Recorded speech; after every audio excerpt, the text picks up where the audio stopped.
Episode की शुरुआत होती एक पार्टी से जहां वाइन महंगी थी और सजावट ऐसी थी कि जैसे किसी शाही महल में हो। चारों तरफ बड़े बड़े रईस, बिजनेसमैन और नामी हस्तियां जमा थी। हर कोई आज लू परिवार की ताकत देखकर दंग था। इस शाही भीड़ में इंग्रिड और उसकी बेटी लिलियाना भी मौजूद थी। इंग्रिड चारों तरफ देख रही थी, थोड़ी घबराई हुई सी बोली, इतने सारे बड़े लोग आज यहाँ है। लू परिवार की ताकत वाकई गजब की है। बगल में खड़ी लिलियाना, जिसने चमकदार रेड बॉडीकोट ड्रेस पहनी थी, वो अपनी माँ के कान में फुसफुसाई, काश मुझे पहले पता होता तो मैं ये रिश्ता कभी तोड़ती ही नहीं। इतने चक्कर लगाने के बाद आखिरकार असली ऊंचे समाज में मुझे दाखिला मिल ही गया। लेकिन फिर उसके चेहरे पर एक झलक डर झलकने लगा। वो धीमे आवाज में बोली, माँ मुझे डर लग रहा है। लूशियान मुझसे नफरत करती है। अगर वो उन शार्लोट को यहाँ ले आई तो। इंग्रिड के चेहरे पर आत्मविश्वास भरी मुस्कान थी। उसने होठ टेढ़े करते हुए कहा, मैंने पहले से अंदाजा लगा लिया था। अगर लूशियन उसे लाकर हंगामा करने की कोशिश करती तो मैंने इंतजाम कर रखा है। वो यहाँ तक कभी पहुंच नहीं पाएगी। इधर बाहर सड़क पर कई कारें तेजी से भाग रही थी। अचानक एक ब्लैक कार को एक येलो कार ने बीच रास्ते में रोक दिया। बॉडीगार्ड्स गुस्से से चिल्लाए, ये क्या कर रहे हो, ऐसे कैसे पार्क कर सकते हो?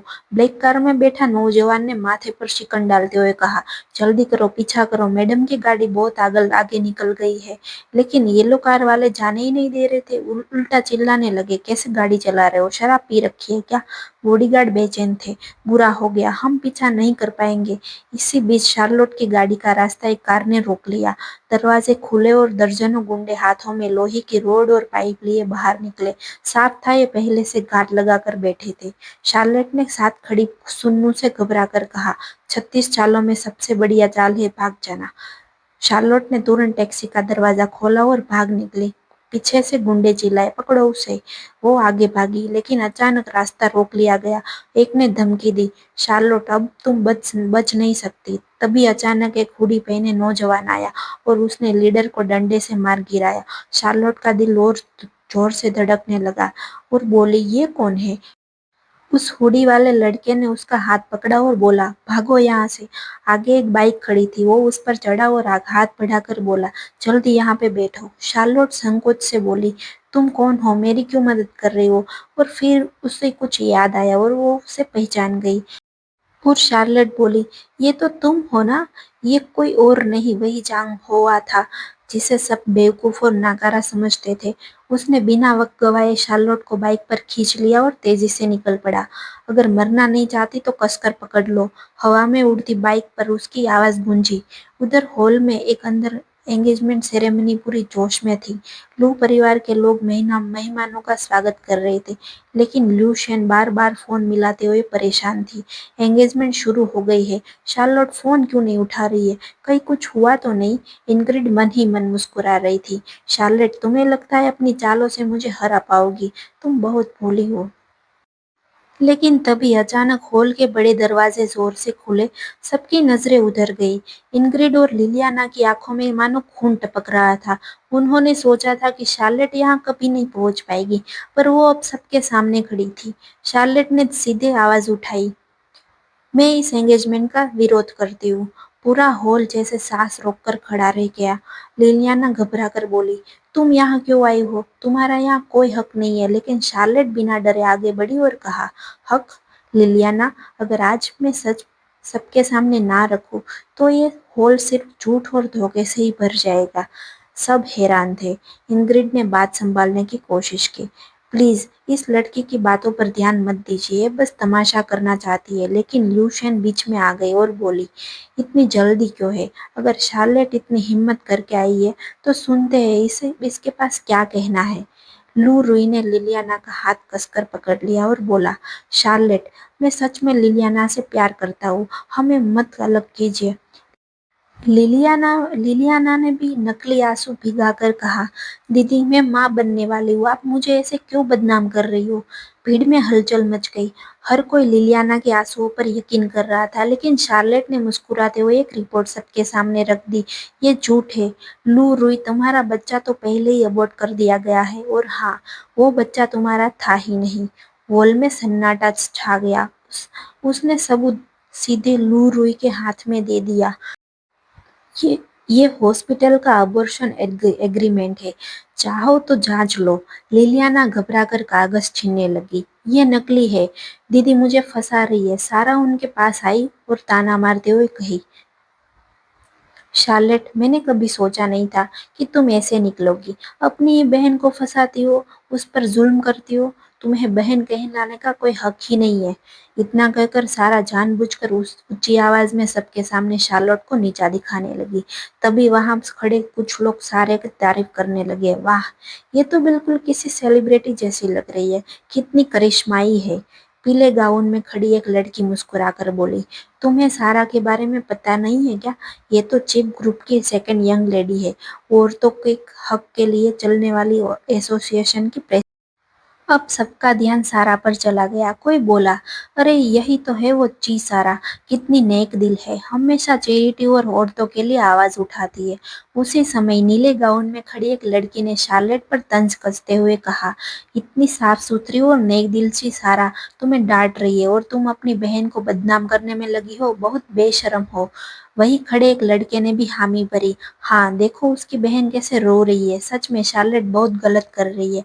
लेकिन तभी लू जेन आ गई और बोली, जी सारा, ये हमारा घर का मामला है, आपको इसमें दखल देने की कोई जरूरत नहीं है। सारा ने अपने बालों को झटकते हुए मुस्कुराकर कहा, जेन, अगर तुम्हें अपने भाई की फिक्र नहीं है तो कोई बात नहीं, लेकिन मैं तो उसके उसे उसका हक दिलाकर ही रहूंगी।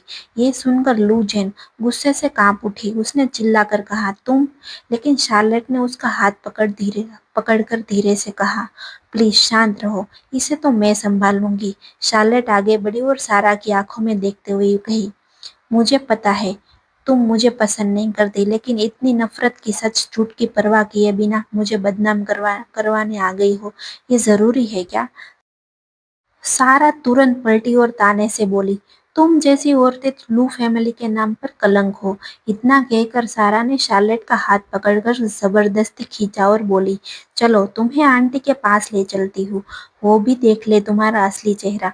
तुम जैसी औरतें तो बस बुराई कर सकती है। लेकिन शार्लेट कोई कमजोर लड़की नहीं थी। उसने झटके से हाथ छुड़ाकर कहा, हमारे बीच इतनी नजदीकी नहीं है कि तुम मुझे छुओ, दोबारा ऐसा मत करना। भीड़ के सामने सारा का चेहरा उतर गया। गुस्से में उसने चिल्लाकर कहा, तुम्हारी हिम्मत कैसे हुई मुझे सबके सामने नीचा दिखाने की? आज मैं तुम्हें सबक सिखाऊंगी। वो हाथ उठाकर शार्लेट का थप्पड़ मारने वाली थी। अचानक उसकी कलाई हवा में रुक गई। अगले ही पल जोरदार थप्पड़ सारा के गाल पर पड़ा। पूरी महफिल में सनसनी छा गई। सारा अविश्वास से अपना चेहरा पकड़कर खड़ी रह गई। मुझे सच में उसने मारा? गुस्से में उसका चेहरा थमथमा उठा, आंखों में नफरत थी, जैसे हजारों खंजर एक साथ शार्लेट को चीर देंगे। इंग्रिड भी बीच में कूद पड़ी और शार्लेट पर उंगली उठाते हुए बोली, शार्लेट, तुम पागल हो गई हो क्या? इतनी नेक दिल सारा को मारा, इंसान हो भी या नहीं? लेकिन शार्लेट ने उसकी उंगली झटक दी और पकड़कर बोली, तो क्या वो मुझे मार सकती है और मैं पलटकर जवाब भी ना दे? क्यों, उस पर कोई रोक नहीं है? शार्लेट आगे बढ़ी और ठंडे लहजे में बोली, जी सारा, तुम्हारा मेरे साथ आखिर रिश्ता क्या है? किस हक से तुम मुझे सबक सिखाने आई हो? सारा का चेहरा काला पड़ गया। वो बोली, मैं तुम्हें इंसानियत सिखा रही हूँ। शार्लेट ने सीधी बात कही, तो फिर इंसानियत यही सिखाती है कि तुम हर कुछ दिन में मेरे घर चली आती हो। अगर तुम्हें मेरे पति से इतना ही प्यार है तो ठीक है, मैं हट जाती हूँ, तुम ही शादी कर लो उससे।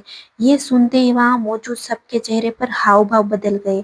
पहले जो लोग सारा की तारीफ कर रहे थे, अब वो फुसफुसाने लगे, ये तो सच में दूसरी औरत बनकर शार्लेट के पति को छीनना चाहती है और खुद को औरतों के हक की रखवाली बताती है। वाह, सारा का चेहरा लाल हो गया। अपमान सहना मुश्किल हो गया था। उसने फिर शार्लेट पर हाथ उठाया, लेकिन इस बार भी शार्लेट ने उसे एक और थप्पड़ जड़ दिया। दोनों गालों पर निशान लेकर सारा वही जमीन पर गिर गई। शार्लेट ने ठंडी मुस्कान के साथ कहा, औरतों के हक की रक्षा करने का दम भरती हो और खुद किसी और के घर तोड़ने की निकल पड़ी हो। क्या सच में तुम इस लायक हो? पूरा हॉल सन रह गया।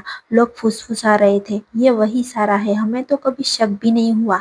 अपमान से पागल होकर सारा भागते भागते बाहर निकल गई और कांपते हाथों से अपने एक्स बॉयफ्रेंड विंसेंट को फोन मिलाया। और इस तरफ हमें दिखाया जाता है कि शार्लोट लू रुई से पूछती है, कि मैं जानती हूँ कि तुम लिलियाना के लिए बहुत कुछ कर सकते हो, लेकिन क्या उसके मल्टीपल उसको उसके अफेयर को एक्सेप्ट कर पाओगे? और उसी टाइम पे दरवाजे खुले और तीन चार लड़के घसीटते हुए अंदर लाए गए।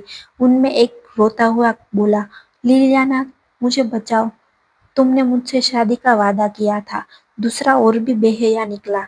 उसने तो लिलियाना की टांग पकड़कर कहा, तुमने कहा था कि तुम मुझसे शादी करोगी, मैं तुम्हारे बिना नहीं जी सकता। लू रुई के तो होश उड़ गए और बोला, ये कौन है? लिलियाना तिल मिलाई, ये सब झूठ है, शार्लेट ने प्लान किया है। लेकिन ल्यू शेन आगे आई और बोली, नहीं, ये सारे लोग मैंने खुद ढूंढे हैं, और ये लो तुम्हारी तस्वीरें। उसने सबके सामने लिलियाना की अश्लील तस्वीरें फेंक दी और भीड़ दंग रह गई। लू रुई का तो चेहरा लाल हो गया। उसने चिल्लाकर कहा, दफा हो जाओ लिलियाना, मैं तुम्हें दोबारा देखना भी नहीं चाहता। इंग्रिड ने तुरंत नाटक बदल दिया और रोती हुई बोली, शार्लेट, तुम्हारी माँ मेरी बहन जैसी थी।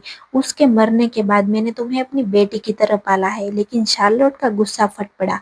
उसने इंग्रिड के गाल पर जोरदार थप्पड़ मारा। चुप रहो, तुमने मेरी माँ का कत्ल किया है और उसको सीढ़ियों से गिरा दिया है। भीड़ चौंक गई। क्या इंग्रिड कातिल है? इसी बीच जांग हाओ ने अपना मास्क उतार दिया। भीड़ ने कहा, ये वही लड़का है जिसे सब बेवकूफ समझते थे। उसने ठंडी नजर से इंग्रिड को घूरते हुए कहा, अगर मैं पागलपन का नाटक न करता तो आज जिंदा तक नहीं रह पाता। इंग्रिड, तुमने मेरे पूरे परिवार को मारा है। अब तुम्हारी बारी है, तुम्हें मौत से भी बदतर जिंदगी दूंगा। सारे लोग चौंक गए। इंग्रिड और लिलियाना को पुलिस ने तुरंत गिरफ्तार कर दिया। और इसी के साथ हमारा चैप्टर यहीं पे खत्म होता है। और नेक्स्ट चैप्टर के लिए please do like, share and subscribe.